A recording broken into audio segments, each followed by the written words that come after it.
Hello everyone, welcome to my channel R classes. हम लोगों ने लगातार जैसे लाइफ प्रोसेस, उसके बाद आपका कंट्रोल एंड कोऑर्डिनेशन है ना, रिप्रोडक्शन चैप्टर को जो भी उसके क्विक रिवीजन यानी वन शॉट रिवीजन के तहत देखा और जो जो इम्पोर्टेंट फैक्ट थे, जो जो इम्पोर्टेंट मैटर थे उसे मैंने मार्किंग कर दिया। वेरी वेरी इम्पोर्टेंट क्वेश्चन को भी मार्किंग किया, तो केवल उसी पर आपका फोकस अधिक होना चाहिए। अब हम लोग इस वाले वीडियो में देखेंगे one shot revision of heredity. तो सबसे पहले ये चैप्टर में हेरिडिटी और इवोल्यूशन था, इवोल्यूशन को अभी सॉर्ट आउट कर दिया गया, हेरिडिटी को रखा गया है। तो कुछ वर्ड्स जैसे हम लोग कंफ्यूज हो जाते हैं वर्ड्स में, तो वर्ड्स को आपको याद रखना है। ये वर्ड्स अगर जो टर्मिनोलॉजीज होंगे वो याद रहेंगे तो आप इजीली माने लिख सकते हैं। क्वेश्चन को समझना सबसे बड़ी फैक्ट है। चलिए देर ना करते हुए आरंभ किया जाए चैप्टर को। हेरिडिटी, सबसे पहले हेरिडिटी जो चैप्टर का नाम है उसका मतलब क्या होता है।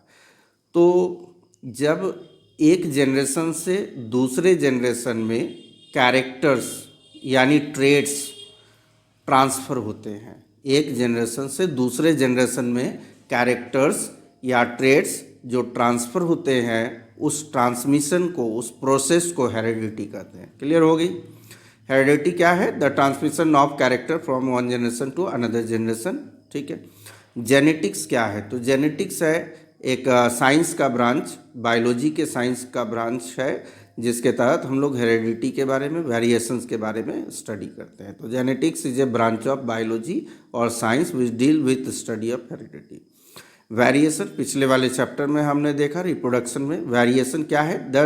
Variation is nothing but differences, different different characters का होना इंडिविजुअल के बीच में, उसी को कहते हैं। एक पार्टिकुलर स्पेसीज है, मान लीजिए ह्यूमन बींग्स है, अब उसके जो इंडिविजुअल होंगे उसमें जो डिफरेंसेस हैं उसी को हम लोग वेरिएशन कहते हैं। फादर ऑफ जेनेटिक्स जो है मेंडल साहब ही हैं, है ना, क्योंकि पूरा ये जो हेरिडिटी में आप पढ़ोगे जितने भी एक्सपेरिमेंट किया गया मेंडल साहब के द्वारा किया गया। अब यहाँ पर हम लोग आएंगे, ये इम्पॉर्टेंट होने वाला है एक आपका ये हेरिडिटी, फादर ऑफ जेनेटिक्स। अब ये जो है इम्पॉर्टेंट बनने वाला है, ये इम्पॉर्टेंट है। क्या है? तो इनहेरिटेड ट्रेड्स और एक्वायर्ड ट्रेड्स। सबसे पहले मैं आप लोगों को बतला दूं कि जैसे अभी हमने पढ़ा हेरिडिटी में कि जो कैरेक्टर्स होते हैं, जो ट्रेड्स होते हैं, वो एक जनरेशन से दूसरे में ट्रांसफ़र होते हैं, है ना। तो ट्रांसफ़र होते हैं मतलब दूसरा वाला जनरेशन क्या किया? इनहेरिट किया अपने फादर और मदर के कैरेक्टर्स को।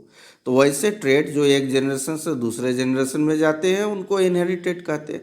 और जो आउटर मोस्ट इन्वायरमेंट से, यानी उसे जो है अपने पेरेंट्स के कैरेक्टर से कोई लेना देना नहीं होता है, तो वो ट्रेड्स जो होते हैं वो होते हैं एक्वायर्ड ट्रेड। ठीक है। जैसे मान लीजिए फादर और मदर, किसी को म्यूजिकल इंस्ट्रूमेंट बजाना नहीं आता लेकिन उसके बच्चे को आता है, तो वो ट्रेड तो मदर और फादर में नहीं था, वो आउटर इन्वायरमेंट से सीखा, तो वो एक्वायर्ड ट्रेड हो गया। चलिए डिफरेंसेस में क्या है? This trait are inherited from parents during reproduction. Reproduction के समय में ही, जब रिप्रोडक्शन होती है, जब डीएनए कॉपी करता है ट्रेड्स का, तो उसी समय इनहेरिटेड ट्रेड एक जनरेशन से दूसरे जनरेशन में चला जाता है। बट एक्वायर्ड ट्रेड की बात करेंगे तो यह आफ्टर बर्थ होता है, जन्म के बाद, जन्म लेने के बाद ही बच्चे ने म्यूजिकल इंस्ट्रूमेंट चलाना सीखा होगा। ठीक है।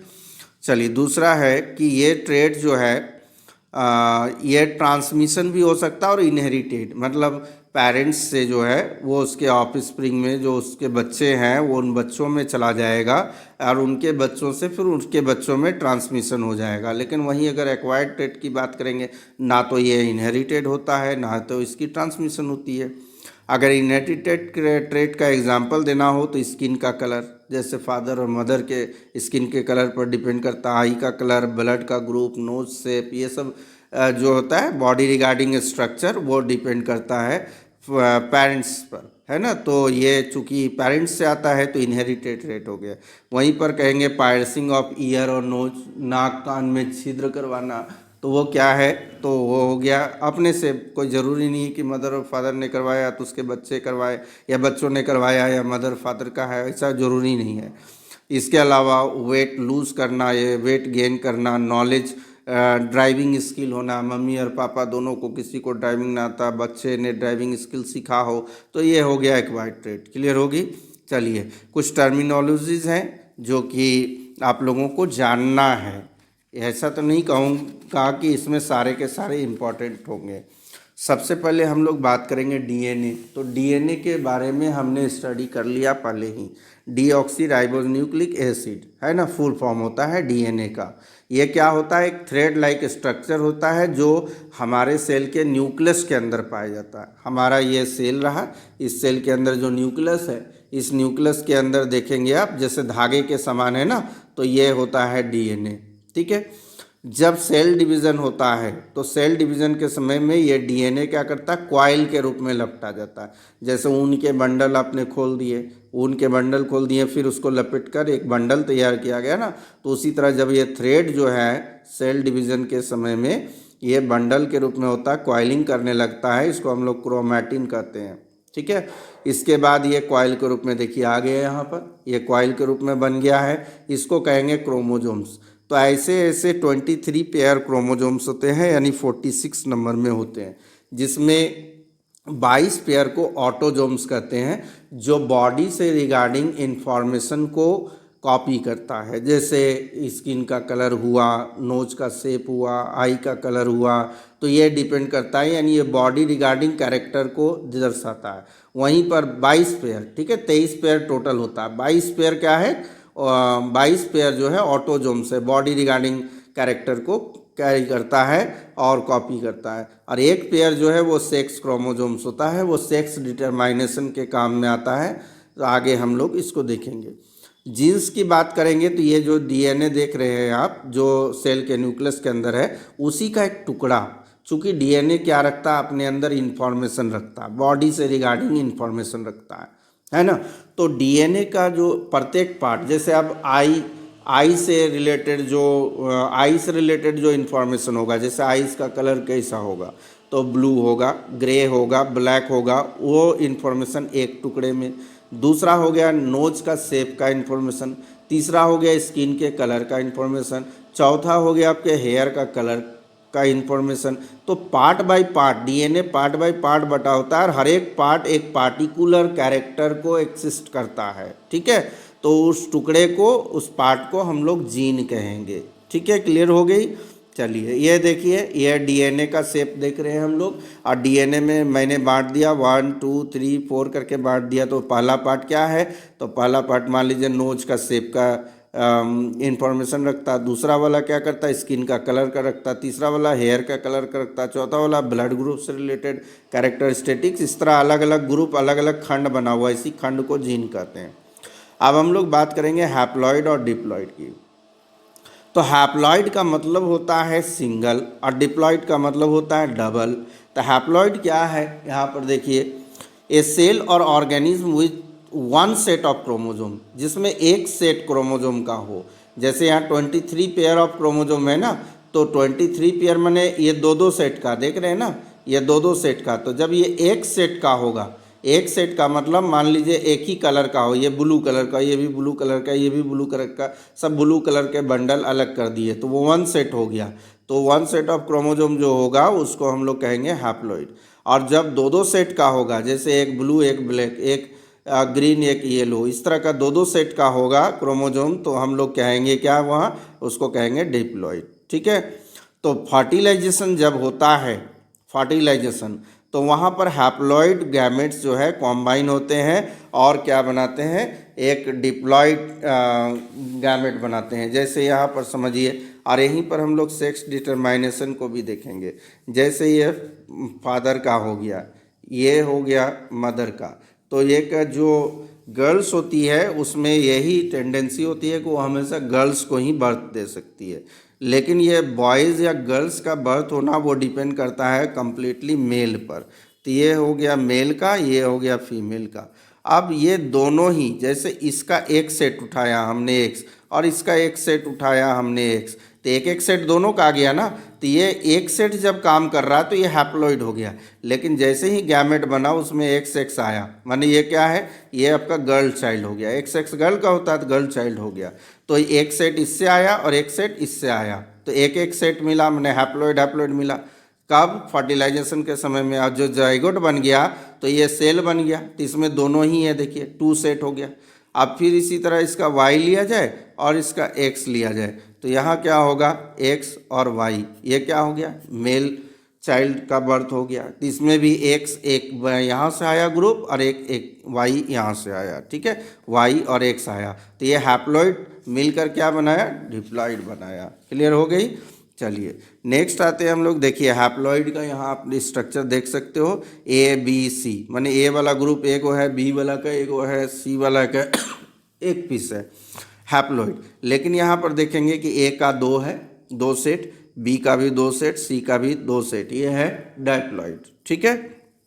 चलिए सेक्स क्रोमोजोम्स की बात करेंगे तो ऐसे होता है 22 + x 22 + y, माने ये जो एक्स वाई है ये हो गया मेल का, यानी 44 क्रोमोजोम इधर हो गया और इधर 22 हुआ ना, और यहाँ एक्स वाई, यहाँ 2 ठो क्रोमोजोम है तो 46 हो गया, 23 पेयर मैंने 46, तो ये एक्स वाई जो हो गया ये हो गया सेक्स क्रोमोजोम, और ये जो 44 हो गया ये हो गया ऑटोजोम्स। क्लियर हो गई।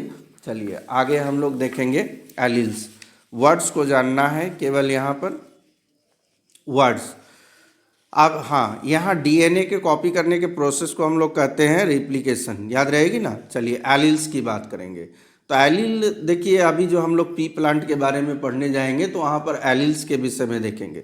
ये क्या है, एक तरह का वेरिएंट या जीन्स है, फॉर्म ऑफ जीन। एलील क्या है, एक फॉर्म ऑफ जीन। जैसे मैंने बताया ना कि जो डीएनए का टुकड़ा होता है, पार्ट होता है, मान लीजिए एक टुकड़े में कैपिटल टी, दूसरे में है कैपिटल टी स्मॉल टी, इसमें है, तो ये सारे क्या हैं, ये आपके हाइट रिलेटेड वाला जीन पार्ट है, ठीक है। तो इसीलिए हम लोग बोलेंगे ये क्या है, एक तरह का वेरिएंट या फॉर्म ऑफ जीन है जो एक स्पेशल कैरेक्टर को रखता है। कैरेक्टर स्पेशल क्या हुआ, हाइट रिलेटेड कैरेक्टर। अब इसी एलील में हम लोग डोमिनेंट और रिसेसिव एलील की बात करेंगे। देखिए यहाँ पर इस वाले में देखेंगे कैपिटल टी स्मॉल टी। तो कैपिटल टी जो होता है वो डोमिनेंट माना गया है यहाँ पर, और स्मॉल टी को रिसेसिव माना गया है, ठीक है। अब मान लीजिए इस वाले में है ना एक जीन का ऐसा फॉर्म जिसमें कि डोमिनेंट को दिखाया जाता है, मतलब डोमिनेंट अपने ट्रेट को दिखाएगा। कैपिटल टी मान लीजिए टॉलनेस के लिए है और स्मॉल टी शॉर्टनेस के लिए है। तो जब कैपिटल टी स्मॉल टी दोनों ही होगा तो उस समय कैपिटल टी अपने इफेक्ट को दिखाएगा, मतलब वो लंबाई को दिखाएगा। जैसे मान लीजिए यहाँ पर कि आपने एक ऐसे सर्कल बनाया और मैंने 4 खंड किया।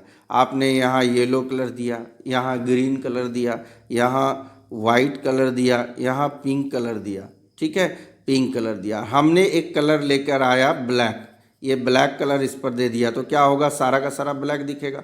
ये सारे कलर छुप जाएंगे, है ना, छुप जाएंगे। ये कलर कब दिखेंगे, जब ये ब्लैक कलर यूज़ नहीं होगा, तभी इस कलर अपना प्रभाव को दिखाएगा।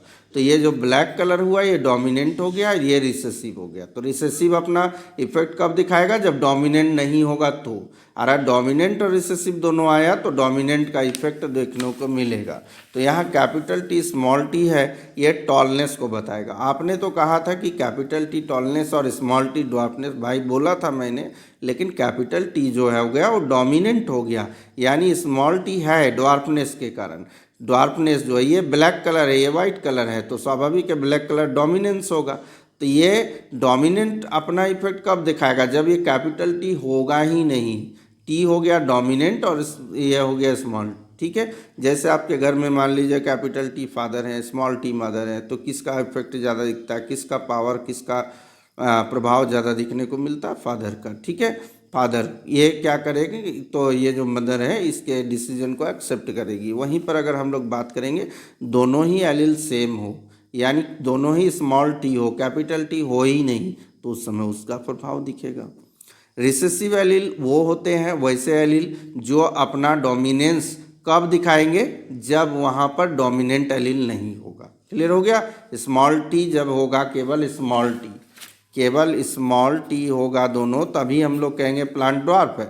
लेकिन अगर कैपिटल टी स्मॉल टी हो तो प्लांट टॉल है, कैपिटल टी हो तो भी टॉल है। ठीक है, कैपिटल टी होने से उसी का प्रभाव दिखेगा। अब है यहाँ पर होमोजाइगस और हेट्रोजाइगस। यहाँ पर समझेंगे होमो का मतलब होता है सेम सेम और हेट्रो का मतलब होता है डिफरेंट डिफरेंट। अगर हम लोग बात करेंगे कैपिटल टी तो ये होमोजाइगस है, स्मॉल टी तो होमोजाइगस है। जब सेम काइंड्स ऑफ एलील मौजूद होगा तो उसको होमोजाइगस कहेंगे। लेकिन वहीं कैपिटल टी स्मॉल टी है तो ये हेट्रोजाइगस हो जाएगा, अलग अलग है। तो यहाँ पर समझेंगे when individual carrying two identical allele, एक जैसा एलील जब होगा, जैसे या तो कैपिटल टी हो या स्मॉल टी हो, तो उस समय उसको हम लोग कहेंगे होमोजाइगस एलील। लेकिन वहीं पर अगर एक कैपिटल टी हो और दूसरा स्मॉल टी हो, है ना, वो डिफरेंट टाइप ऑफ एलील जब कंटेन करेगा तो हम लोग कहेंगे हेट्रोजाइगस। फिनोटाइप का मतलब होता है फिजिकल अपीयरेंस, यानी वो दिखता कैसा है। ठीक है, जैसे कैपिटल टी हुआ तो टॉल दिखेगा, कैपिटल टी स्मॉल टी हुआ तो भी टॉल दिखेगा, स्मॉल टी हुआ तो ड्वार्फ दिखेगा। तो वो दिखता है कैसा है, तो वो दिखने में जो अपीयरेंस होता है, जैसे आइज ब्लू है, ग्रे है, ब्लैक है ना, हेयर का कलर कैसा है, तो वो दिखता है, तो वो हो गया फिनोटाइप इसका कैरेक्टर। और जीनोटाइप माने किस चीज़ से मिलकर बना है, तो भाई यहाँ पर टॉल जो हो गया कैपिटल टी ये भी तो टॉल हुआ, है ना, और कैपिटल टी स्मॉल टी ये भी टॉल हो गया, दोनों ही टॉल प्लांट है। तो टॉल प्लांट है तो मतलब ये जो दिख रहा है हमको, जो एलील बना डिफरेंट डिफरेंट, अगर जीनोटाइप पूछेगा तो बोलेंगे ये टॉलनेस है ड्यू टू होमोजाइगस डोमिनेंट, और ये जो है यहाँ पर कहेंगे हेट्रोजाइगस डोमिनेंट के कारण ये दिख रहा है। तो ठीक है, जीनोटाइप में इसका एलील्स को देखा जाता है, फिनोटाइप में अपीयरेंस को देखा जाता है। मोनोहाइब्रिड हम लोगों को स्टडी करनी है, इसके बारे में आगे हम लोग देखेंगे। तो मोनोहाइब्रिड में क्या होता है कि मान लीजिए कोई प्लांट लिया और उसका सिंगल कैरेक्टर जैसे हाइट को लेकर ही हमने सिंगल जीन होगा, है ना, सिंगल जीन होगा। जैसे अभी हमने देखा कि एक टॉल प्लांट था, एक शॉर्ट प्लांट था, उनके बीच में जब क्रॉस कराया गया तो उसको मोनोहाइब्रिड कहेंगे। वहीं पर दो दो कैरेक्टर लेकर, जैसे हमने प्लांट को टॉल लिया और सीड को राउंड लिया, एक प्लांट को शॉर्ट लिया, सीड को जो है वो फ्लैट लिया, है ना, तो रिंकल लिया, तो वहाँ पर दोनों में जो क्रॉस कराएंगे उसको डाइहाइब्रिड क्रॉस कहेंगे। ठीक है, ये केवल जानना है, इम्पॉर्टेंट आपका यहाँ पर नहीं है, इम्पॉर्टेंट फिर से यहाँ आ जाएंगे। चलिए, मेंडल साहब के बारे में थोड़ी सी हम लोग जान के रखें तो अच्छा होगा, चूँकि ये फादर ऑफ जेनेटिक्स कहला रहे हैं, तो किस कारण है, क्या योगदान है इसका, तो हम लोग पढ़ते हैं। फादर ऑफ जेनेटिक्स जो है मेंडल साहब, इनका जन्म हुआ था 1822 में।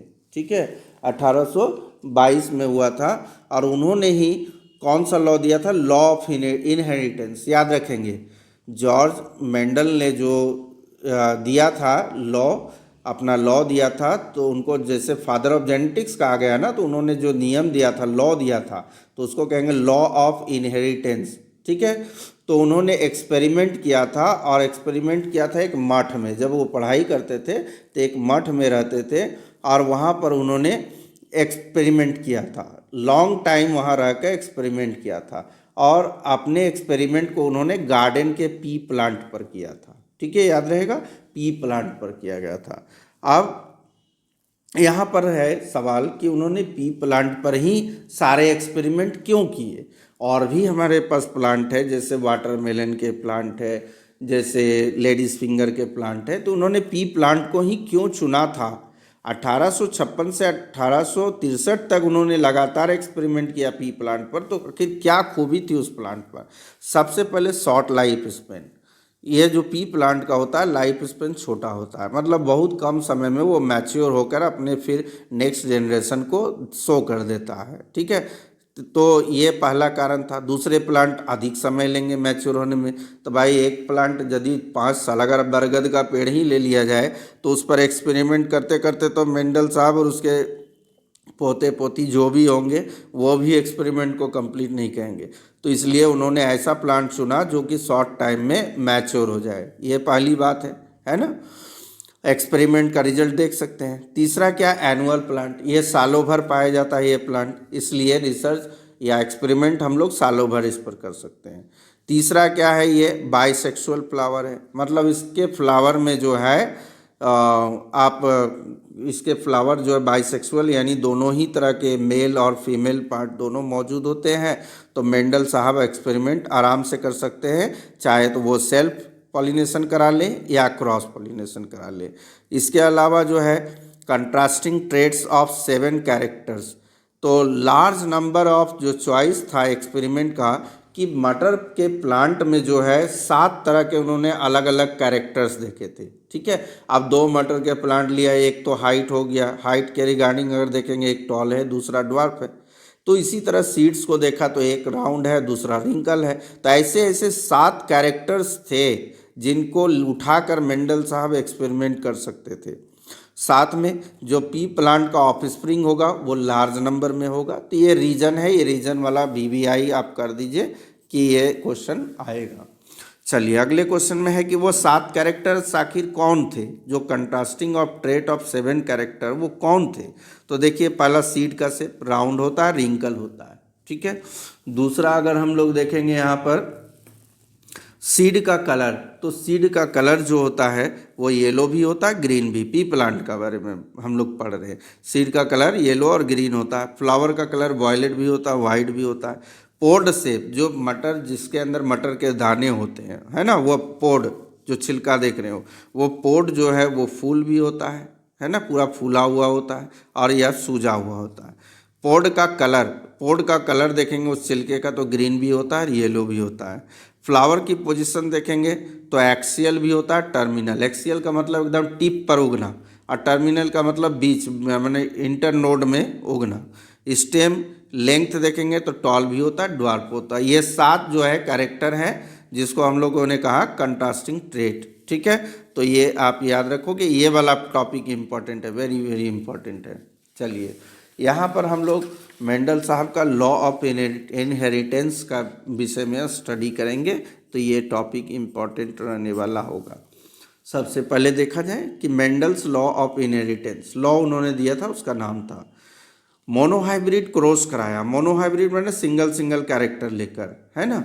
तो उन्होंने देखा when an inherited pair of 2 alleles is heterozygous the allele that is express is called dominant. अभी तो हमने देखा था कैपिटल T स्मॉल t, जो हेट्रोजाइगस में डोमिनेंट होता है, डोमिनेंट ही अपने प्रभाव को दिखाएगा और जो चुपचाप सह लेगा अपने प्रभाव को दिखाएगा नहीं उसको हम लोग कहेंगे रिसेसिव। जैसे कैपिटल T डोमिनेंट हो गया, स्मॉल t रिसेसिव हो गया। ठीक है, इसको लॉ ऑफ डोमिनेंस कहेंगे। क्या कहेंगे? लॉ ऑफ डोमिनेंस, याद रहेगा। चलिए अगले टॉपिक की ओर बढ़ा जाए। Law of purity of gametes. During the gamete formation जब होता है और जीन में कॉपी होना शुरू होता है, एलील्स आर डिवाइडेड और such that each gamete receive only 1 allele. अभी तो हमने देखा था जब फर्टिलाइजेशन होता है तो एक मेल से एलील आया, दूसरा फीमेल से आया, है ना। तो एक 1 एलील रिसीव करता है। डाई हाइब्रिड क्रॉस जब 2 कैरेक्टर लेकर किया जाता है, 2 कैरेक्टर लेकर क्रॉस कराया जाता है, तो law of interdependent assortment, alleles of 2 और more different genes get assorted into gamete independently of one another. क्या है इसके विषय में आगे पढ़ेंगे। ये जो है BBI है, ये टॉपिक आपका BBI है। जैसे फिगर बनाया है, फिगर बनाओगे आप लोग और पूरा लिखना है। फिगर बना लियो तो उसी फिगर से ही हो जाएगा सॉल्व। तो सबसे पहले देखा जाए यहाँ पर, देखिए इस फिगर को समझेंगे।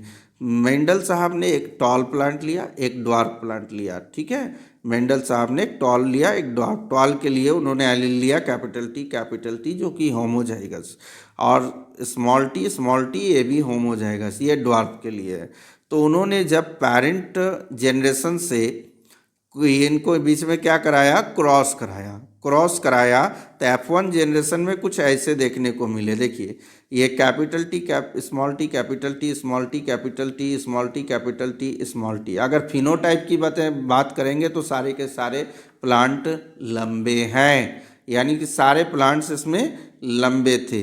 और जीनोटाइप्स में जीन के बारे में लिखेंगे, इसका कैपिटल T स्मॉल t से जो बना है वो टॉलनेस वाला। ठीक है, F2 जनरेशन में जब उन्होंने क्या किया, F1 और F1 के ही दो प्लांट को लिया, जैसे ये दोनों प्लांट के बीच में सेल्फ पॉलिनेशन कराया, तो उससे क्या आया, कैपिटल टी वाला एक plant, capital T small T. अभी हम लोग इसको बनाकर देखेंगे, दोनों प्लांट को यहाँ पर क्लियर समझेंगे। देखिए यहाँ पर एक प्लांट लिया गया जिसमें एलील है कैपिटल टी, दूसरा क्या लिया है, स्मॉल टी।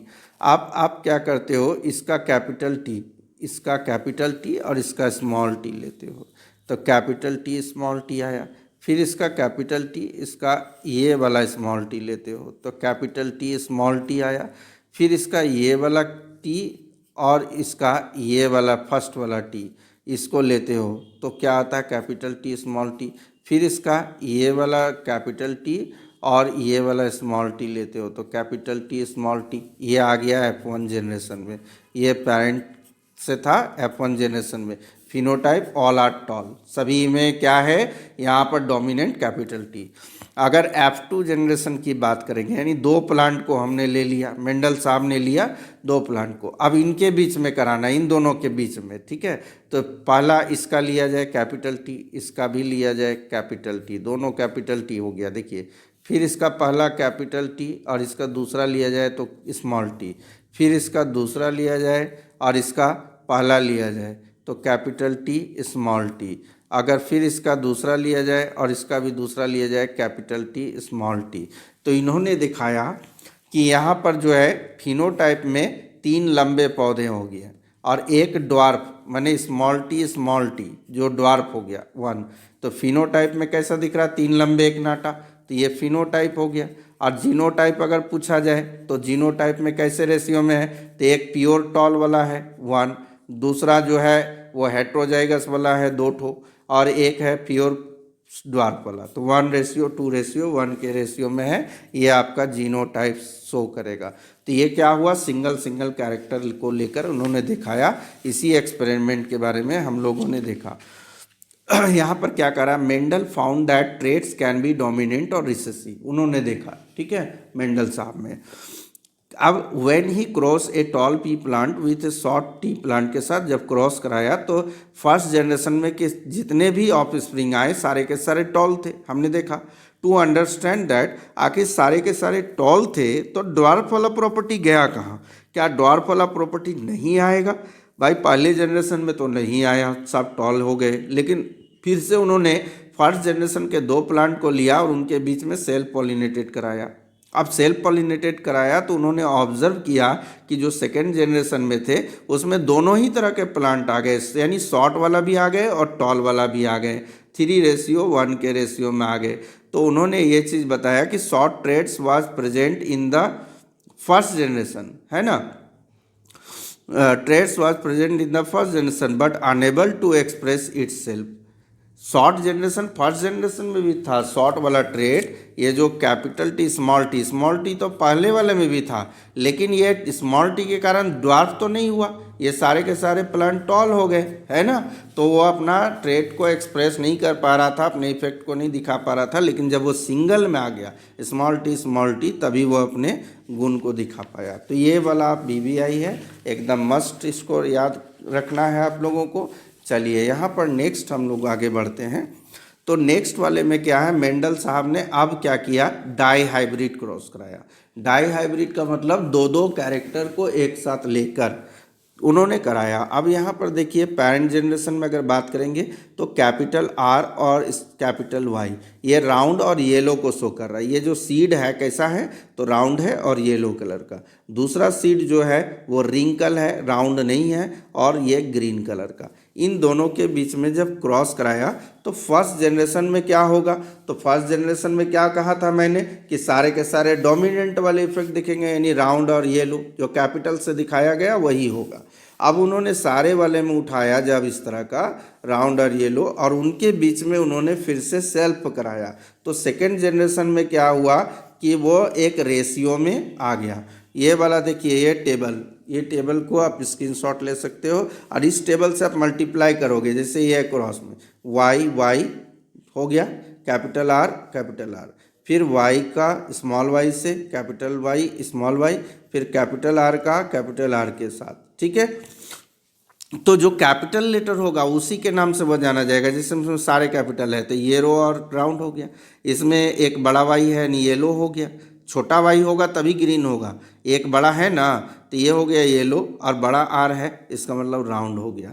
तो इन्होंने देखा कि इस रेशियो में पाया गया, इस रेशियो में पाया गया। इसको मैं विस्तार पूर्वक, मैंने उस दिन भी कहा था, विस्तार पूर्वक आप लोगों को समझा दूंगा एक प्लांट के माध्यम से। अब हम लोग आते हैं क्रोमोजोम्स के बारे में। तो क्रोमोजोम्स जो है, एक pair refers to the two set of chromosomes. हमने देखा इन द ह्यूमन सेल में दो सेट ऑफ क्रोमोजोम्स होता है। पुरुषों में एक्स वाई होता है 23 पेयर में, और वहीं पर महिलाओं में एक्स में होता है, वो भी 23 पेयर में। ठीक है, जिसमें कि 22 पेयर जो है ऑटोजोम्स और वन पेयर जो है वो सेक्स क्रोमोजोम्स कहलाते हैं। ये क्रोमोजोम्स क्या करते हैं, तो ये जो भी बॉडी रिगार्डिंग इंफॉर्मेशन है उसको कैरी करते हैं और वन जनरेशन से दूसरे जनरेशन में भेजते हैं। ठीक है, सेक्स डिटर्मिनेशन के बारे में मैंने बता ही दिया कि किस तरह सेक्स डिटरमाइन होता है, ये वाला भी समझाया था हमने, है ना। ये सेक्स डिटरमाइनेशन जो है इम्पॉर्टेंट है, ये जो है आपका इम्पॉर्टेंट है। अब यहाँ पर देखिए जेनेटिक फैक्टर, जो सेक्स डिटरमाइनेशन में दो फैक्टर हो गया, एक जेनेटिक फैक्टर और दूसरा जो है हम लोग यहाँ बात करेंगे कि सराउंडिंग से रिलेटेड फैक्टर। तो जेनेटिक्स जैसे हमारे में, ह्यूमन बींग्स में, ये तो जीन पर डिपेंड था कि वो जो ऑफस्प्रिंग होगा या जो चाइल्ड होगा वो मेल होगा या फीमेल होगा, इस पर डिपेंड था, है ना। यदि एक्स हुआ तो वो मे फीमेल, और एक्स वाई हुआ तो मेल। लेकिन कुछ जैसे रेप्टाइल्स हो गए, जैसे कि टर्टल हो गए, क्रोकोडाइल हो गए, है ना, ये सब का जो सेक्स डिटरमाइन होता है वो डिपेंड करता है किस पर, तो जैसे यहाँ दिया देखिए टेम्परेचर पर, यहाँ पर दिया है टेम्परेचर पर। जितना अधिक टेम्परेचर होगा तो फीमेल का जन्म हुआ, जितना कम टेम्परेचर हुआ तो मेल का जन्म हुआ। तो ये आपका जो टॉपिक था ये क्लियर हो गया। तो हेरिडिटी का ये टॉपिक आप लोग जो भी इम्पोर्टेंट मैंने बताया, इसमें मोनोहाइब्रिड, डाईहाइब्रिड, इसको कंप्लीट करेंगे। इनहेरिटेड ट्रेट, एक्वायर्ड ट्रेट के बारे में आप लोगों को याद रखना है। होमोजाइगस, हेट्रोजाइगस, जो भी एलील हमने देखा, जीन क्या है, डीएनए क्या है, सभी को याद रखना है। क्रोमोजोम्स के विषय में जो भी बताया हमने, क्रोमैटिन के बारे में बताया, उसे भी आपके दिमाग में रखना है। तो ये आपका जो है ऑन शॉर्ट रिविज़न हो गया, और इसी टॉपिक को ध्यान में रखकर आप स्टडी करेंगे, केवल इस वीडियो लेक्चर का स्टडी करें तो आई थिंक आप लोगों के जो भी माने एम्बिशन है वो पूरे हो। तो नेक्स्ट वीडियो के लिए आप लोग वेट करेंगे। Thank you very much.